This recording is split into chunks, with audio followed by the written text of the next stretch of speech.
आझाद मैदानावरून एलटी मार्गला गेलो, एलटी मार्गवरनं जेजेला आलो, जेजेवरनं भोयवड्याला आलो.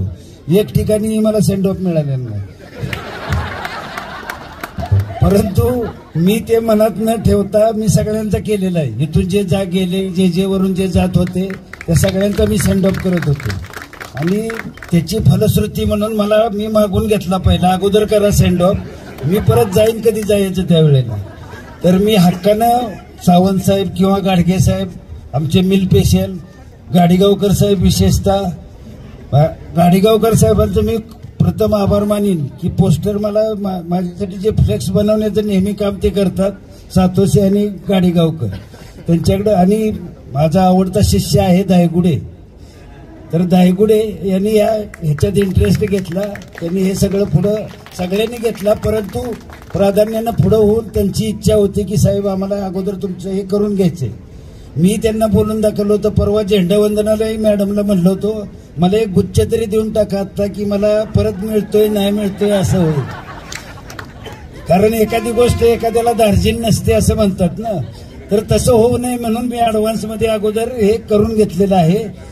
आणि त्याच्याबरोबरच मी ऍक्च्युली जुलेखा मॅडम मला दरवर्षी राखी बांधा येतात, तिकडे येत होत्या.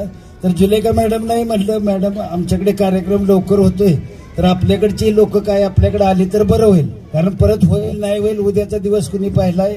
तर त्याही त्यांनी मला इकडे प्रतिसाद दिला चांगला, इकडे आल्या. सगळ्यात महत्वाचं इथं मी जे मार्गलाही माझे थोडेसे स्वभावामुळे, तापट स्वभावामुळे वगैरे थोडे क्लॅशेस झाले होते.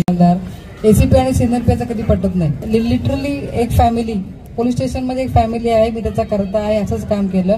वेळीच कठीण प्रसंगी कठोर निर्णय पण घेतले त्यांनी आणि घ्यायलाही पाहिजे. तसेच म्हणजे उत्कृष्ट सिनियर पी कसा असावा त्याचं उत्तम उदाहरण म्हणजे बोराडे साहेब आहेत. त्यांच्याबद्दल पंकजने बोलला किंवा आढाव साहेब बोलतायत ते बरोबर आहे. स्टेशन हाऊसला काही प्रॉब्लेम आहे, आमचे ऑफिसर काय करतात आपल्याच बोलतात, साहेबांपर्यंत जात नाहीत. पण जर गेले तर त्यांना जे पाहिजे ते मार्गदर्शन मिळणार आहे. तुम्ही प्रॉब्लेम असेल तर सांगितलं तर त्याचं सोल्युशन लगेच मिळणार आहे. त्या माणसाकडे सगळे सोल्युशन्स आहेत. आणि फॅमिली मॅन जसे म्हणतात ना जोडी नंबर 1, ते बोलले ना मॅडम वॉकिंगला जातात बरोबर जातात, ती जोडी नंबर 1 आहे. आणि त्यांची दुसरी जोडी आहे. आणि रिटायरमेंट नंतर काय करावं, कसं वागावं किंवा रिटायरमेंट ऍक्सेप्ट आणि अडॉप्ट कशी करावी याच्यासाठी गेले 2-3 महिने आम्ही दोघं जण खूप चर्चा करतो. मला अजून 2 वर्ष आहे रिटायरमेंटला, परंतु आम्ही दोघं जण ती चर्चा करतोय. आणि त्यांनी काय करावं आणि काय करू नये हे मी म्हणजे मॅडमला त्रास कसा देऊ नये त्याबाबत मी त्यांना खूप लेक्चर दिले. तासन तास बसून आमच्या रेग्युलर चर्चा या गोष्टीवर होतात की रिटायरमेंट कसं आहे. पोलीस खाते बाकीचे सगळे डिपार्टमेंट, बँकेत असू दे, टीचर असू दे, 10 ते 5 नोकरी करून माणूस जास्त वेळ घरात असतो.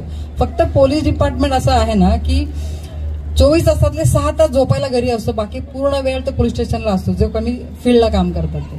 मग एवढा वेळ काम करून अचानक आजपर्यंत शेवटच्या दिवसापर्यंत काम करायचं. रोज मोर्चे आहे, रोज गणपती, शेवटच्या दिवसापर्यंत काम आहे आणि उद्या एकदमच काही नाही की तो माणसाला भयानक त्रास होतो. त्या पहिले 2 दिवस छान वाटतात, परंतु नंतर ते रिटायरमेंट ऍक्सेप्ट आणि अडॉप्ट ह्या 2 गोष्टी करणं, स्वीकारणं ते खूप अवघड जातं. त्या बाबतीत त्यांच्यासाठी मी खूप त्यांचं काय म्हणता येईल त्याला समुपदेशन केलं त्यांना की असं करू शकता, असं शकता. आणि मग त्यांनी तसे बरेच प्लॅनिंग केलेले, कुठे कुठे जायचंय फिरताना बरेच. विनंती करेन जोरदार टाळ्या वाजवा. साहेब एसीपी मध्ये प्रमोशन भेटलेलं आहे आणि या प्रमोशन मध्ये साहेबांना शुभेच्छा, शुभेच्छा. मी पुन्हा विनंती करेन आपण बसावे. खूप चांगला प्रोग्राम ऑर्गनाईज केला त्याबद्दल धन्यवाद करतो. आणि पप्पा तर पहिल्यापासूनच चिडत असतातच घरी. बाकी म्हणजे एवढं म्हणजे पहिल्यापासून पण सगळे म्हणजे स्ट्रिक्ट होते, सगळं होतं, पण ते गुड वेज मध्ये स्ट्रिक्ट होते. कधी म्हणजे असं वाईट काम करावं म्हणून असं काही हे नाही केलं. आणि चांगल्या कामासाठी तर दरवेळेसच म्हणजे प्रमोट केलंय. मला बाईक रायडिंगचा आवड आहे, तर मी आत्ताच नवीन बाईक घेतली आहे, ते त्यासाठी पण धन्यवाद करतो. आणि आता काय म्हणजे पहिल्यापासून म्हणजे सगळ्या स्कूल पासून हे पासून खूप स्ट्रिक्ट होत्या. बट मला त्या पण एवढं हे नसताना पण आमची परिस्थिती नसताना पण दुबईला पाठवलं, सगळीकडे फिरायला घेऊन गेले. आणि त्रास पण दिला, कारण की सारखे नुसते किल्ल्यावरती घेऊन जायचे, पायला दुखायचे. पण ठीक आहे, चांगले अशी म्हणजे कधी हे पण नाही झालं की लाईक. पण आणि खूप चांगलं म्हणजे बारका असतानापासून हे सपोर्ट केला, हे केलं. खरं तर म्हणजे लाईक एवढे चांगलं फुल टाइम भेटेल यासाठी पण कॉंग्रॅच्युलेट करेल मी. पप्पांना थँक्यू म्हणणार, कारण त्यांच्यामुळे बरेचसे क्वालिटीज मला भेटलेले आहेत. जसं काय वर्क्स कम ऑलवेज फर्स्ट. कॉंग्रॅच्युलेट. आपल्या मुंबई पोलीस बांधवांना असा छान प्रकारे आयोजित केल्या त्याबद्दल धन्यवाद करेल. आज वडिलांसाठी तसेच आमच्यासाठी पण खूप मोठा दिवस आहे.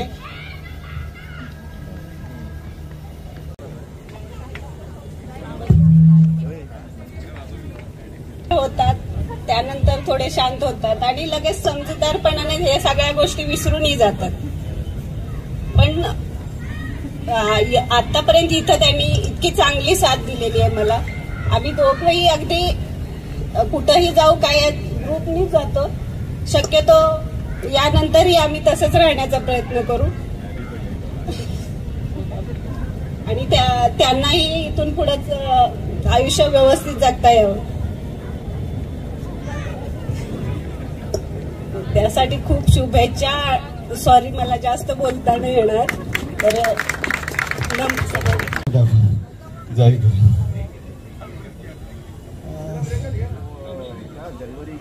कुठल्याही पोलिसांसाठी माईक हातात, हा लाडू हातात घेणं हा काय आमच्या लोकांचा प्रांत नाहीये.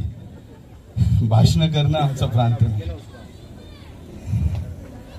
माननीय वरिष्ठ पोलीस निरीक्षक SCP मॅडम, सर्व मान्यवर, सर्वांना मनापासून नमस्कार.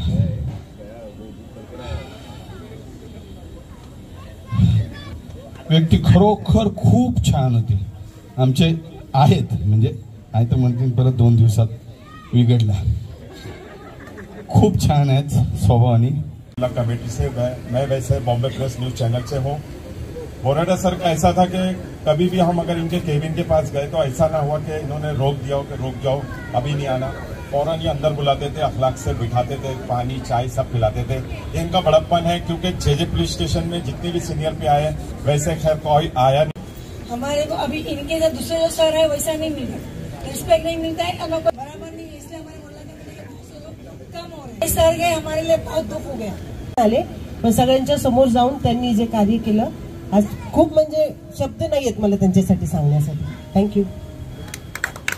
म्हणजे हा मला प्रश्नच पडला आणि त्यांच्याकडून मी बरंच शिकण्याचा प्रयत्न करेल, कारण मला तेवढं शांत राहणं काही जमत नाही. तरी साहेबांना पुढील वाटचाली करता शुभेच्छा.